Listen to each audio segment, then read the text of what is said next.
Well, welcome everyone to Steve Savant's Money, the name of the game. I'm your host, Steve Savant, syndicated financial columnist and money color commentator. On today's show, Knowing Your Spending Number, part one in our series on the Journey Guide to Retirement with mathematician and software creator, Michael Smith. Welcome to the show, Michael. Thanks, Steve. Okay, Michael, you have a bachelor's in math. You Yes. have a master's in math. Correct. So you are all in on the mathematician. I have a lot of things I'd love to ask you just on the math issues. Sure. But you also spent some serious time at Goldman Sachs where you actually invented, and it's patented, Correct. this mathematical modeling for high-end clients. Give me a little bit about that. Sure. So I spent 16 years at Goldman Sachs. I was actually building trading and asset allocation modeling tools. And the patent is actually on an asset allocation optimization technique. And so that's something that we've actually incorporated, some of those concepts and ideas in what we're doing today. Just a quick question. Sure. Is that similar to something like a Monte Carlo model? Or is It that is. It Yeah, is. it's a similar concept. That's correct. So if you know Monte Carlo, maybe that's a little jump. That's and right. if you're watching this show today and you say, Steve, I'm an advisor, I don't even know what Monte Carlo is, just call me and I'll send you stuff from backroom technician to cover that off easily. Now listen, there's a lot of financial software. I've even contributed to certain financial software. Why did you go out of your way to invent this? There's a lot of good programs out there. So in the genesis of what we're doing here is we're challenged by Tim Ash from Ash Brokerage to look at guaranteed income streams, so specifically annuities, and seeing do those actually contribute? Do they help or hurt a retirement plan? But actually looking at it from a mathematical perspective. Did you have a product disposition against annuities coming from Goldman Sachs? Absolutely. So you were negative all in.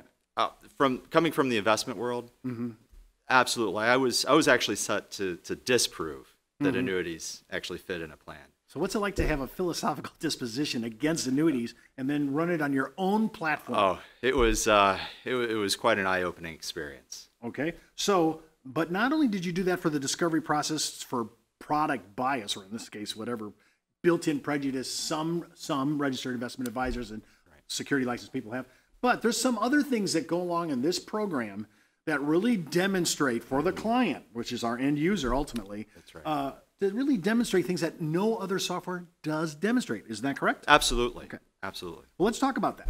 Sure. So what we'll do is we'll actually go through a sample client, and I think that's the best way of actually illustrating what we're doing here. And so the sample client that we'll look at today, it's Joe and Mary. And so they're 61 and 62 years old. They're going to be retiring next year.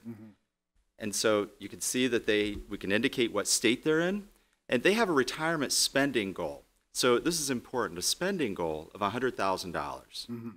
And so we also will be looking at, okay, can we actually make this plan all the way through to a target age of age 95? And they gave you that 100,000 spending. That's their correct. Number. That's correct. Okay. Right. That's correct. And so it's simple entry, demographic type of information, and some simple Very goal. straight up. That's correct. And so we have 3 pages of information that we're including here. The next, we're looking at their investments. Now, something that we found from other applications is that it's very complex and cumbersome to actually enter the information. We've tried to make this as simple and straightforward as possible. So looking at their investment accounts, it's broken up depending on their tax situation. So looking at their qualified assets and then other investments and non-qualified assets. And for this client, they have a total of $2 million. They can indicate what those asset allocations are. And the software is going to discriminate the tax issue, whether Exactly. it's taxable or non-qualified. Exactly. So it'll pick up basis maybe if we know the number? Absolutely. Okay. So we're actually maintaining basis as we go along. We're understanding exactly what the tax consequences, and that's critical, Steve, because so many tools out there that may be simple to use are all pre-tax. They're not looking at one of the biggest impacts you can actually have in terms of your retirement planning, which is the taxation. So we have a fairly moderate allocation here. They're mostly 60-40. Then we look at their post-retirement kind of target asset mix. In this case, it's going to be 40-60. And then also including any advisory or product fees that may be needing to be taken into account. So once we have that, then the third and final input is dealing with income and expenses. So this is where the client would indicate, looking at the Social Security site and their statement, what is that FRA, the full retirement age benefit amount? They would indicate that here, so it's simple entry again. And when they're planning to take Social Security, so in this case, it's going to be 62 and 63. Again, this is what the client is really saying. This is my goal. This is what I'm thinking that I want to do. We'll have an opportunity to interact with the tool and see what the impact of changing that is in a minute. And then any other additional income that may be coming in. So in this case, they know that they're going to be selling a property in a few years. What are the proceeds of that? So we could add a one-time infusion of capital, whether it's pre-tax or after-tax. And then, or you could actually add in an annual infusion of capital. In this case, we'll just make it a one-time. Okay. And same thing with expenses. So if they know that they have a one-time capital expense, so they're going to be purchasing a car in a number of years, or a large purchase, we want to make sure it gets accounted for, we can include that as well. You can add as many of those as you feel needed. So this is a key aspect. Again, it's simple entry. All we're doing is just putting in for those 3 basic pages of information. So this is simple, but it still is comprehensive. It's taking in the tax issue. Okay, is this tied into Social Security as well? Currently, this is an entry point that the advisor would actually put in right there on the screen. So again, you're pulling it from Social Security. However, it's not an automatic type of feed. All right, so basically the input's pretty straight up.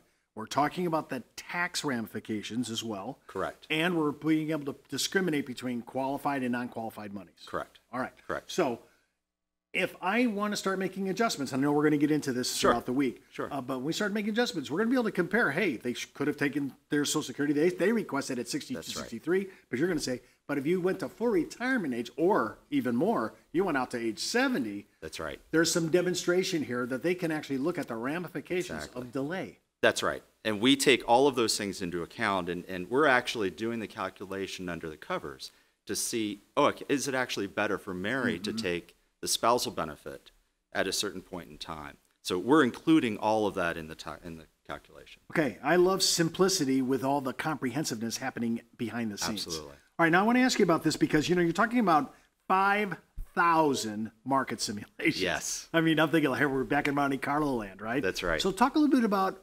that's a big number, and why is that really important for us to look at those numbers? Why does it matter? Yeah, why does it matter? So I think what I'll do, the best way of actually seeing that, the impact of that, is actually to go on to the next and see the result. So once we've actually entered the information, if we click on next, so what we're doing at this point is we're actually running those 5,000 simulations. I just ran 5,000 simulations. In a nanosecond. That's correct.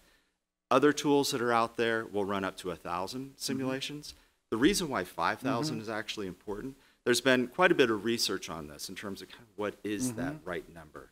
And it turns out, and actually this is work that the Navy did, interestingly enough, in ballistic testing, that actually 4,000 is kind of a necessary number in order to make it within a particular percentile.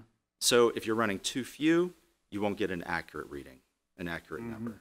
So what we're doing actually in this case, and the reason why you want to look at all of those different market conditions, because let's say that you actually are, right about ready to retire and it's 2008.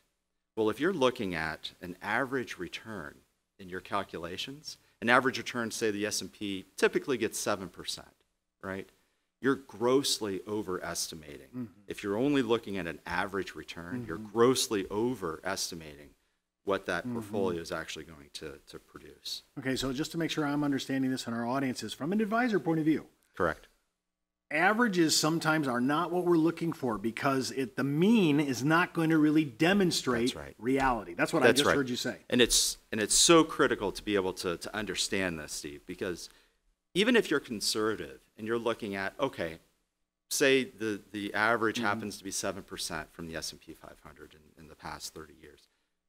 And what if we're conservative and say, okay, we're just going to look at an average 5%, right? The advisor thinks, I'm much more conservative here.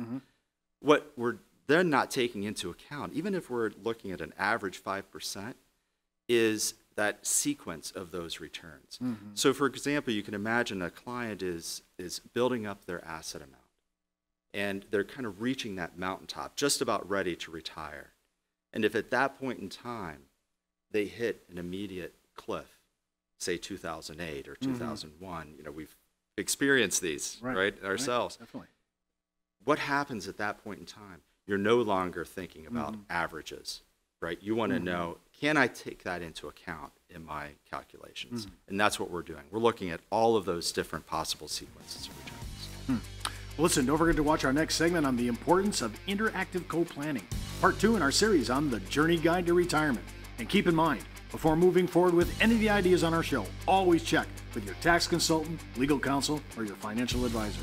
You've been watching Steve Savant's Money, the name of the game.